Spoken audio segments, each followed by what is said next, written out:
Hello friends, आज का हमारा जो टॉपिक है वो है electrical and magnetic properties of solid. तो पहले इसमें लेते हैं हम इलेक्ट्रिकल प्रॉपर्टीज़ ऑफ सॉलिड। तो इलेक्ट्रिकल प्रॉपर्टीज़ में solids can be categorise into 3 groups: insulator, conductor and semiconductor.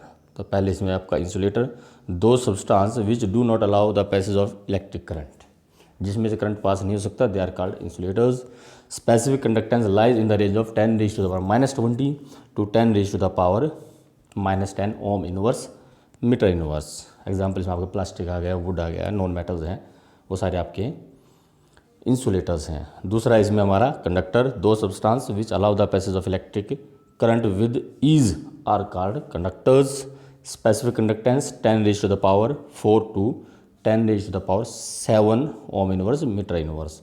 और तीसरा सेमीकंडक्टर, दीज हैव कंडक्टेंस या specific conductance in between conductors and insulator 10 की पावर -6 टू 10 की power 4 ohm inverse metre inverse. तो 3 तरह के सॉलिड हैं: इंसुलेटर, कंडक्टर एंड सेमीकंडक्टर। उसके बाद इसमें पहले आ जाता है कंडक्टर। कंडक्टर की 2 टाइप है हमारी: metallic conductors and electrolytic conductors. तो metallic conductors, those conductors which conduct electricity without any chemical change are called metallic conductor. जिसमें कोई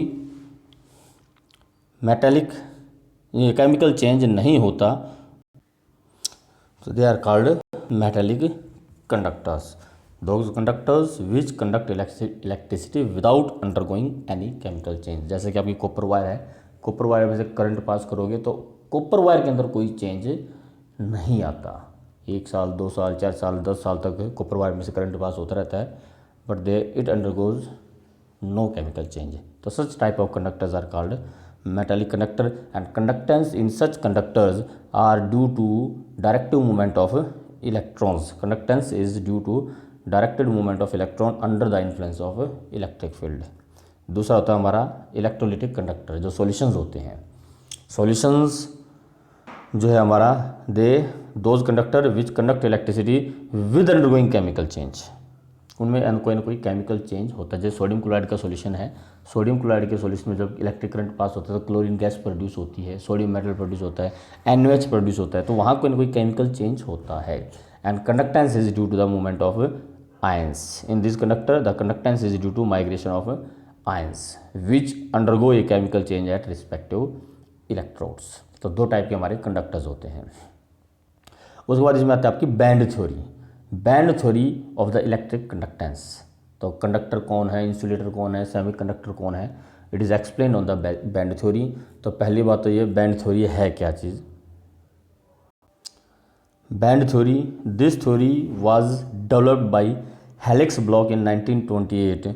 band theory is based on molecular orbital theory, जो आपने 11th में पढ़ी है, मोलिकुलर ऑर्बिटल थ्योरी। उसमें एक मेन पॉइंट था कि number of molecular orbital produced is equal to number of atomic orbital combines. जितने एटॉमिक ऑर्बिटल कंबाइन करते हैं उतने ही नए मोलिकुलर ऑर्बिटल प्रोड्यूस होते हैं। अगर 1s और 1s, 2 एटॉमिक ऑर्बिटल 1s और 1s कंबाइन करते हैं तो 2 मोलिकुलर ऑर्बिटल प्रोड्यूस होते हैं, sigma 1s and sigma star 1s। एक लोअर एनर्जी का मोलिकुलर ऑर्बिटल, जिसको हम बॉन्डिंग मोलिकुलर ऑर्बिटल बोलते हैं, एक हायर एनर्जी का एंटी बॉन्डिंग मोलिकुलर ऑर्बिटल। तो जितने एटॉमिक ऑर्बिटल कंबाइन करेंगे उतने ही मोलिकुलर ऑर्बिटल प्रोड्यूस होते हैं। इसी के बेस पर हमारा ये थ्योरी है। तो since metallic lattice has an extremely large number of atoms, molecular orbital produce would be in large number. एक एटॉमिक क्रिस्टल अगर है तो उसमें मिलियंस ऑफ एटम होते हैं, तो millions of molecular orbital produce होते हैं। और जो ये मिलियंस ऑफ मोलिकुलर ऑर्बिटल हैं वे एनर्जी में इतने क्लोज होते हैं एक दूसरे को कि वे लाइंस कंबाइन करके लाइन रहकर एक बैंड बना लेते हैं। They will appears like a band. तो these molecular orbitals are so close in energy to each other that they form a band. जो आउटर मोस्ट फिल्ड ऑर्बिटल होगा that is called valence band, और जो उससे next empty energy band होगा वो that is called conduction band. इसको आप इस डायग्राम की हेल्प से देख सकते हैं। ये लिथियम का एक एटम है जिसमें 1s में 1 इलेक्ट्रॉन है। अब अगर 2 लिथियम कंबाइन कर जाते हैं तो 2 मोलिकुलर ऑर्बिटल होंगे, एक लोअर एनर्जी का, एक हायर एनर्जी का।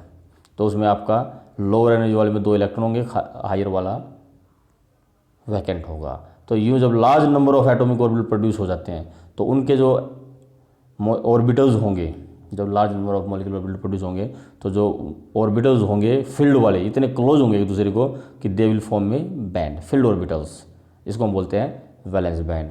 और ऐसे ही जो एम्प्टी ऑर्बिटल्स होंगे वो भी इतने क्लोज होंगे एक दूसरे के कि वो भी एक बैंड प्रोड्यूस कर लेंगे जिसको हम बोलेंगे कंडक्शन बैंड।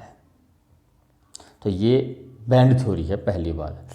अब इसके बेस पर फिर से एक्सप्लेन किया गया कि what are insulator, semiconductor and conductors. तो उसके बेस पर इनके डेफिनेशन ऐसे रहेगी। सबसे पहले है आपका conductors. In conductor either valence band are incompletely filled और valence band overlap with the conduction band. सबसे मेन इसमें बात ध्यान रखने की ये है कि अगर कंडक्शन बैंड में इलेक्ट्रॉन जाता है तो वो इलेक्ट्रिसिटी कंडक्ट करेगा। और यहाँ कंडक्टर्स में क्या होता है, वैलेंस बैंड और कंडक्शन बैंड ओवरलैपिंग होते हैं या उनके बीच का एनर्जी गैप बहुत कम होता है, तो जिसकी वजह से वैलेंस बैंड के इलेक्ट्रॉन कंडक्शन बैंड में बड़ी आसानी से मूव करते हैं। सो दे आर गुड कंडक्टर्स। अगर हम बात करें इंसुलेटर्स की, इंसुलेटर्स के अंदर एनर्जी गैप बहुत ज़्यादा होता है and this energy gap is called forbidden zone. This energy gap is called forbidden zone. और एनर्जी गैप इतना ज़्यादा होता है कि वैलेंस बैंड का इलेक्ट्रॉन कंडक्शन बैंड में मूव नहीं कर सकता। Such substance are called insulator. Conduction band में इलेक्ट्रॉन नहीं गया तो वो इलेक्ट्रिसिटी कंडक्ट नहीं करेगा। उसके बाद थर्ड इसमें आता है semi conductor. These have only small gap between valence band and conduction band.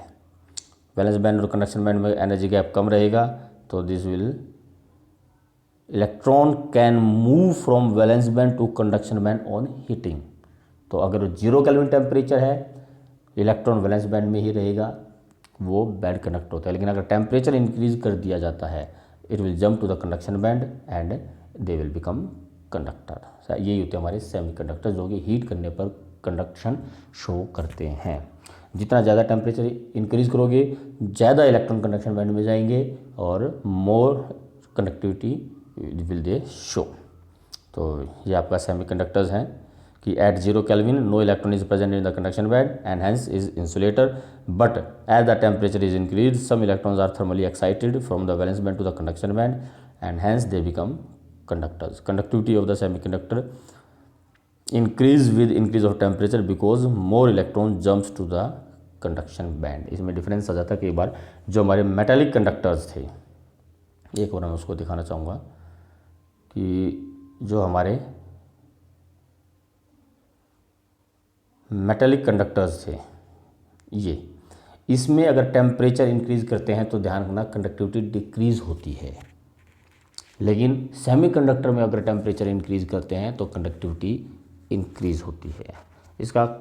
उनका इंक्रीज होने का कारण ठीक है, टेम्परेचर इंक्रीज करोगे तो more electron jumps to the conduction band and they will conductivity will increase. लेकिन यहाँ पर कंडक्टिविटी क्यों डिक्रीज होती है कि जब आप टेम्परेचर इंक्रीज करते हो तो कर्नल्स है, कर्नल्स में वाइब्रेशंस स्टार्ट हो जाती हैं और दे हिंडर द मोशन ऑफ या मूवमेंट ऑफ इलेक्ट्रॉन, और इलेक्ट्रॉन की मूवमेंट को रोकते हैं वो। इसी वजह से वहाँ पर कंडक्टिविटी टेम्परेचर इंक्रीज करने से डिक्रीज होती है मेटालिक में, जबकि सेमी कंडक्टर्स में वो इंक्रीज होती है। तो ये 3 तरह के कंडक्टर, इंसुलेटर और semi conductor on the basis of conduction band. अब इसके बाद इसमें नेक्स्ट आ जाता है आपका types of semi conductor. 2 type हैं। पहला है इंट्रिंसिक, दो substance which show semi conductivity in their pure state. Pure state में उनमें कोई इम्प्योरिटी ऐड नहीं करनी, प्योर स्टेट में ही अगर वो सेमी कंडक्टिविटी इंक्रीज करते हैं, कंडक्टिविटी शो करते हैं, then they are called intrinsic semi conductor. Insulator होते हैं, लेकिन अगर टेम्परेचर इंक्रीज कर दिया जाए तो उनके वैलेंस बॉन्ड से कोई इलेक्ट्रॉन रिलीज हो जाते हैं और देन दे शो कंडक्टिविटी। जैसे कि इस डायग्राम में सिलिकॉन है, प्योर सिलिकॉन है, all electrons are at their positions in the covalent bond. Silicon के 4 इलेक्ट्रॉन होते हैं वैलेंस इलेक्ट्रॉन, और चारों शेड कर लिए जाते हैं 4 सिलिकॉन एटम से। कोई इलेक्ट्रॉन फ्री नहीं होता, बैड कंडक्टर है। लेकिन अगर आप टेम्परेचर इंक्रीज करोगे तो कोवलेंट बॉन्ड में से कुछ इलेक्ट्रॉन रिलीज हो जाते हैं, जैसे यहाँ पर ये शो किया गया है, ये होल क्रिएट हो गया वैकेंट पोजीशंस। तो ये electron are free and show conductivity. तो such type of semi conductor which show conductivity in their pure state are called intrinsic semiconductor without addition of impurity। दूसरा हमारा है एक्सट्रिंसिक सेमीकंडक्टर, यहाँ पर इम्प्योरिटी ऐड की जाती है। Certain insulators start showing semiconductivity on the addition of some impurity called extrinsic semiconductor. और इस तरह से इम्प्योरिटी ऐड करना उसको बोलते हैं हम डोपिंग। तो डोपिंग क्या है? The process of addition of small amount of suitable impurity is called doping. The process of addition of a small quantity of suitable impurity in the host crystal to increase conductivity is called doping. And on the basis of doping, on the basis of impurity added, there are two types of semiconductor, N type and P type semiconductor. तो उसमें पहले लेते हैं N type semiconductors।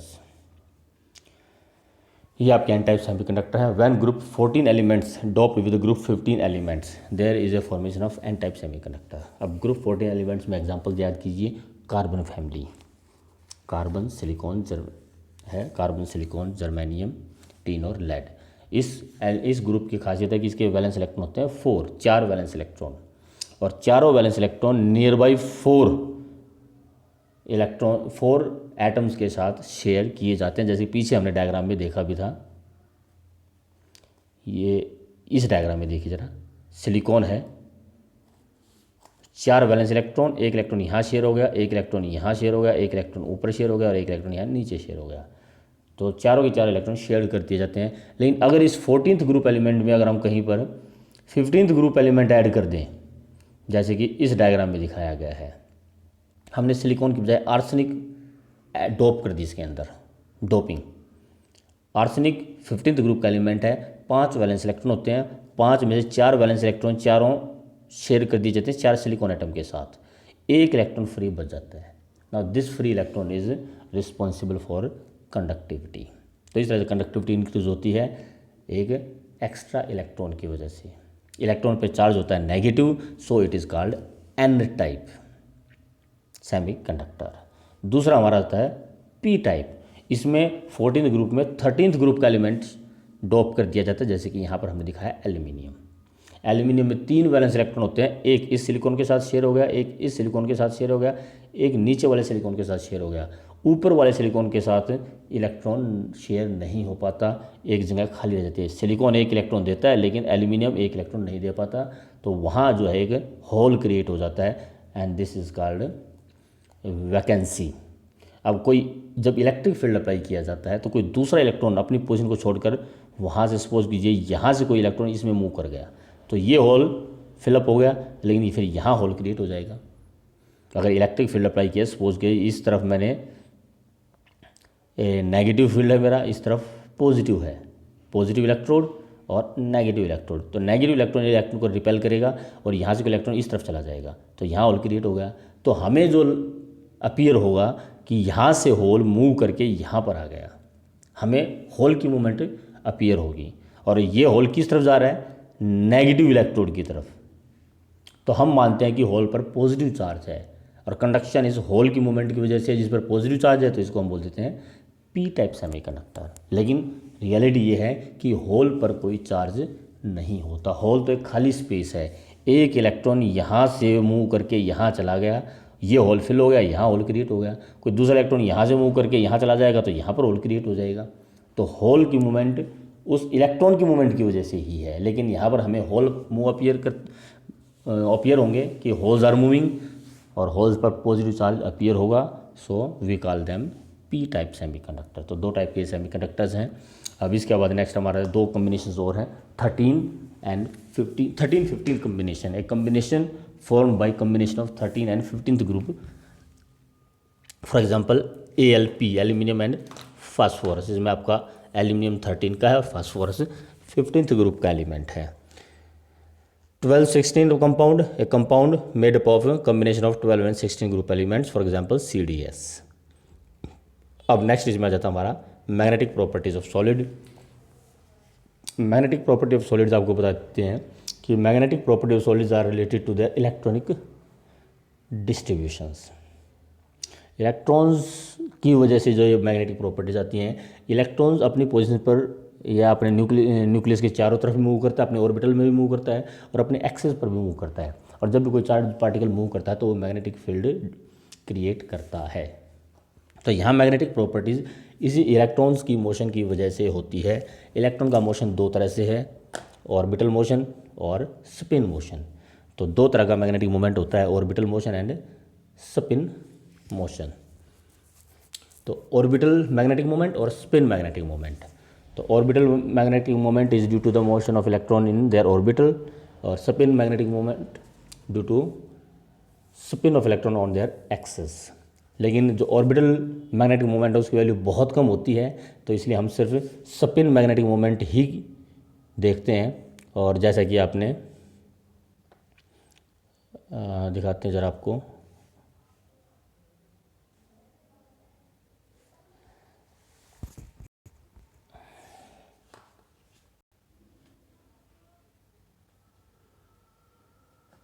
ये आपका spin motion जो हम mostly calculate करते हैं, root n into n plus 2 bm। N is the number of unpaired electron और bm is the Bohr magneton, इसकी यूनिट होती है। और 1 Bohr magneton is equal to 9.27 into 10⁻⁻24 ampere metre square. तो ये हमारा बोहर मैग्नेटॉन है, एक यूनिट है। तो इसके बेस पर हमारे जो सॉलिड्स हैं उनकी हमें 5 डेफिनेशन है। पहली diamagnetic, a substance which are weakly repelled by the magnetic field are called diamagnetic substance. Diamagnetism is due to the presence of all paired electrons. Paramagnetic, a substance which is weakly attracted by the magnetic field called paramagnetic substance. And paramagnetism is due to the presence of at least 1 unpaired electron. और यहाँ magnetic moment हम उसी से निकालते हैं, root n into n plus 2 bm। उसके बाद तीसरा हमारा ferromagnetic substance, A substance which is strongly attracted by the magnetic field and remain magnetic even after removal of magnetic field. कुछ सब्सटेंस ऐसे होते हैं कि जिन पे एक बार मैग्नेटिक फील्ड अप्लाई कर दो वो मैग्नेटिक हो जाते हैं, और उसके बाद मैग्नेटिक फील्ड हटाने के बाद भी वो मैग्नेटिक ही रहते हैं। आयरन का आपने देखा होगा, पेचकस कई बार मैग्नेटिक हो जाता है, वो बार बार मैग्नेटिक की कॉन्टैक्ट में आने की वजह से होता है, जिसे मैग्नेटिक फील्ड आने से वो भी मैग्नेटिक हो जाता है। इसका कारण क्या होता है कि जो आपके अनपेयर्ड इलेक्ट्रॉन होते हैं सब्सटेंस के अंदर, they behaves like a tiny magnet. Unpaired electrons behaves like a tiny magnet. और substance containing unpaired electron contains large number of domains of magnetism. तो उनके अंदर ये मान लीजिए बहुत सारे छोटे छोटे मैग्नेट होते हैं। These domains are oriented in different directions. ये जो डोमेन्स हैं वो डिफरेंट डायरेक्शंस में ओरिएंटेड होते हैं, जैसा कि यहाँ दिखाया गया है। कोई किसी डायरेक्शन में होता है, कोई किसी डायरेक्शन में होता है, कोई किसी डायरेक्शन में होता है। लेकिन जब उस पर इलेक्ट्रिक फील्ड अप्लाई करते हैं, इलेक्ट्रिक फील्ड अप्लाई करने के बाद all the domains become parallel to each other. और जब ये सारे के सारे डोमेन एक डायरेक्शन में आ जाते हैं, पैरेलल हो जाते हैं, देन दे बिकम फेरोमैग्नेटिक। तो a substance which is strongly attracted by the magnetic field and remain magnetic even after removal of magnetic field are called ferromagnetic. In ferromagnetic substance, all the domains are parallel to each other. In ferromagnetic substance, all magnetic dipole or domains are parallel to each other. इसमें एक खासियत और भी है कि अगर हम इनको हीट करते हैं, a ferromagnetic substance lose its magnetic character above a critical temperature. तो एक पर्टिकुलर टेम्परेचर पे से ज़्यादा टेम्परेचर होते ही ये अपना मैग्नेटिक कैरेक्टर लूज कर देते हैं। उस टेम्परेचर को बोलते हैं Curie temperature. And this loss of magnetic character is due to randomization. Randomization मतलब पहले मैग्नेटिक डोमेन्स जो थे वो डिफरेंट डायरेक्शन में रैंडम थे, कोई किसी डायरेक्शन में था, कोई किसी डायरेक्शन में था। जैसे हमने मैग्नेटिक फील्ड अप्लाई किया, they become parallel to each other, तो वो हो गया फेरोमैग्नेटिक। लेकिन अगर हीट कर देते हैं उसको हम, तो फिर से रैंडम हो जाते हैं, एंड दैट इज कॉल्ड रैंडोमाइजेशन। और उनका जो फेरोमैग्नेटिक कैरेक्टर था वो ख़त्म हो जाता है। तो हीट करने पर फेरोमैग्नेटिक सब्सटेंस लूज हो जाता है उस टेम्परेचर पे जिस पर they lose their ferromagnetic character is called Curie temperature. और मैग्नेटिक कैरेक्टर लूज होने का कारण है रैंडोमाइजेशन। आपने देखा भी होगा या सुना भी होगा कि जब मैग्नेट को हेल्ड करते हैं, तो मैग्नेट को पर वर्किंग करते हैं, तो मैग्नेट को कभी हीट नहीं करना चाहिए। उसका भी रीज़न यही है, it will lose magnetic character.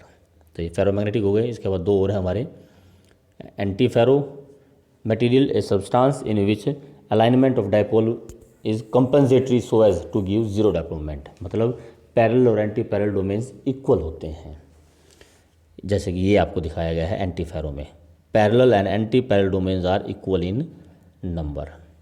तीसरा है लास्ट है इसके अंदर, ferri magnetic material a substance in which dipoles are oriented parallel and anti parallel direction in unequal numbers. यहाँ देखिए जरा, ये 3 डोमेन्स ऊपर की तरफ है तो एक नीचे की तरफ है, 2 ऊपर की तरफ है तो एक नीचे की तरफ है, तो यहाँ पर इक्वल नंबर में नहीं है, तो ओवरऑल नेट मैग्नेटिक मोमेंट आएगा और वो हमारा फेरी मैग्नेटिक हो जाएगा। इसमें आपके फेराइट F2O4, फेराइट जो इसमें लिखा हुआ है, फेराइट का फार्मूला होता है M, मेटल कोई भी, Fe2O4, Fe2O4। तो ये हमारा M जो है +2 आयन होता है, M+2 डाई पॉजिटिव आयन, और Fe ट्राई पॉजिटिव आयन होते हैं, Fe2O4। Fe3O4 है, जैसे इसको आप Fe2O4 भी बोल सकते हो, फेरस फेरी। तो फेराइट्स होते हैं ये हमारे फेरी मैग्नेटिक में आ जाते हैं। इसके बाद ये चैप्टर आपका यहाँ पर कंप्लीट है। लेकिन एक चीज़ और इसमें हम आपको बताना चाहेंगे, बीच में जो पीछे हमारा हो जाना चाहिए था, वो है आपका effect of temperature and pressure on the coordination number. If temperature is increased coordination number decrease. अगर टेम्परेचर इंक्रीज करोगे तो कोऑर्डिनेशन नंबर डिक्रीज होगा। सपोज कीजिए आपके पास एक सीजियम क्लोराइड टाइप स्ट्रक्चर है, पीछे हमने सीजियम क्लोराइड टाइप स्ट्रक्चर की थी, निकाल के देख लेना एक बार, उसमें कोऑर्डिनेशन नंबर 8 होता है। अगर उस सीजियम क्लोराइड टाइप स्ट्रक्चर जिसमें कोऑर्डिनेशन नंबर 8 हो, अगर आप हीट कर दोगे, टेम्परेचर बढ़ा दोगे, तो वो सोडियम क्लोराइड टाइप स्ट्रक्चर में कन्वर्ट हो जाएगी, जहाँ कोऑर्डिनेशन नंबर 6 होता है, कोऑर्डिनेशन नंबर डिक्रीज हो जाएगा। वैसे भी अंडरस्टूड है, आपकी क्लास में देख लेना, जिस बच्चे का टेम्परेचर हाई होता है, मतलब गुस्सा ज़्यादा करता है, उसका कोऑर्डिनेशन नंबर, उसके कॉन्टैक्ट में जो फ्रेंड्स होते हैं कम होते हैं। तो बस वहीं से इसको याद रखो कि जहाँ टेम्परेचर इंक्रीज कर दिया, कोऑर्डिनेशन नंबर लो आ जाएगा। ये एग्जांपल है, if temperature of caesium chloride type structure having coordination number 8 is increased, it will change to sodium chloride type structure having coordination number 6। और अगर आप प्रेशर इंक्रीज करोगे तो कोऑर्डिनेशन नंबर इंक्रीज होगा, वो आपका इसका बिल्कुल अपोजिट हो जाएगा कि अगर सोडियम क्लोराइड टाइप की स्ट्रक्चर है जहाँ कोऑर्डिनेशन नंबर 6 है, वहाँ आपने प्रेशर इंक्रीज कर दिया। प्रेशर इंक्रीज करने से क्या होता है, पार्टिकल्स और क्लोज आएंगे, तो number of particle in contact ज़्यादा हो जाएगा, मतलब कोऑर्डिनेशन नंबर ज़्यादा हो जाएगा। तो ये ज़रा एक और क्वेश्चन कई बार 1 मार्क्स क्वेश्चन में पूछ लिया जाता है। तो ये आपका चैप्टर कंप्लीट है, इसकी एक्सरसाइज कंप्लीट करो। Thank you.